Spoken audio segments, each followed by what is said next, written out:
hell? Let's call a tow truck. Don't break it. Don't worry. Fuck, you broke it. No.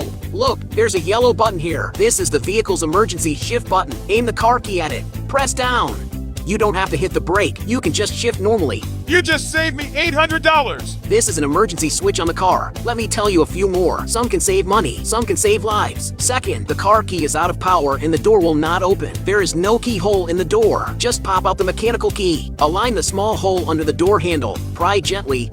Remove the plastic cover. Insert the key into the lock hole. The door can be opened. Third, all cars now have electronic screens. After using it for a long time, it is very stuck and even crashes. No need to spend money to fix it. All you need is a toothpick. Aim at the small hole on the screen, press and hold for 5 seconds. The screen will restart and work like a new car. Fourth, don't panic if the brakes fail while driving. Lock the electronic hand brake switch by hand and do not release it. The car will stop smoothly. Fifth, if there are old people and children at home, be sure to open the child safety lock on the rear door. Once opened, the child cannot open the door while sitting in the car. Finally, if you listen carefully, it may save your life. If you are stuck in your car and can't get out, don't panic. Get out of the back seat and into the trunk. On the door panel of the trunk is an emergency escape switch. Look, this is it. Flip it in the direction of the arrow to open the trunk for emergency escape. Have you learned it? I'm Brother Jay. Follow me. Go to the home page to learn more about cars.